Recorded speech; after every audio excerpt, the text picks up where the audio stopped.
Let's be real, most people don't know where to start when examining credit cards. They are often told that having a credit card could lead to some financial crisis. That may be true in some situations, but for many people that couldn't be further from the truth. So if I had to start over in 2026, these are the 3 no annual fee credit cards that I would choose. Quick disclaimer up front, this is not financial advice. I'm not a financial advisor. If you have any questions pertaining to your own finances, reach out to a qualified professional. This is just me walking through how I think about credit cards and which ones I personally like based on simplicity, flexibility, and not paying interest. With that in mind, starting from number 3, the Capital One Saver Cash Rewards Card. This card earns its spot because it lines up well with real-world spending. They currently have a welcoming bonus that is $200 back after your first $500 in spending in the first 3 months of the account opening. This card offers 3% back on dining, food, entertainment, which are categories that a lot of people already spend money in without trying to optimize. What I really like about this card is that it doesn't ask you to change your spending behavior. You're not chasing categories or shifting purchases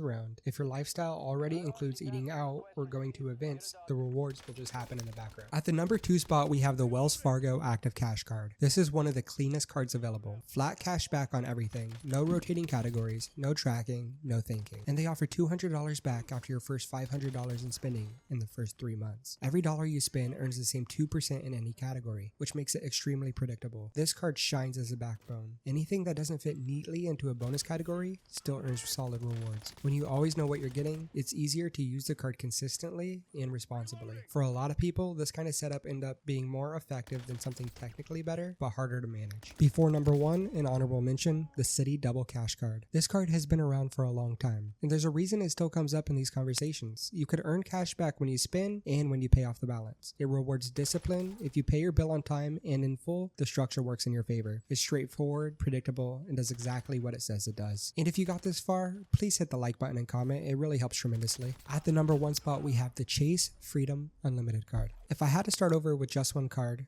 this would be it. Right now, they are offering $300 after your first $500 spent in your first 3 months of account opening, with 1.5% on all purchases, 3% on dining and drugstores, and 5% on travel booked through Chase Travel. On the surface level, it looks really simple. Flat cash back, plus bonuses in common categories like dining and travel, but what really sets it apart is what it allows you to do later. You can keep everything as cash back forever, and the card still makes sense. Or if your situation changes and you want to explore travel rewards down the line, the points don't go to waste. You don't have to decide that now. That flexibility matters early on. Most people don't know exactly what they want to use their credit cards long term for, but this card allows you to stay simple without closing any doors. At the end of the day, the best credit card setup is the one that you actually understand and use consistently. You don't need a dozen cards or perfect optimization, just a simple system that works for you and doesn't cost you interest. Thank you for watching.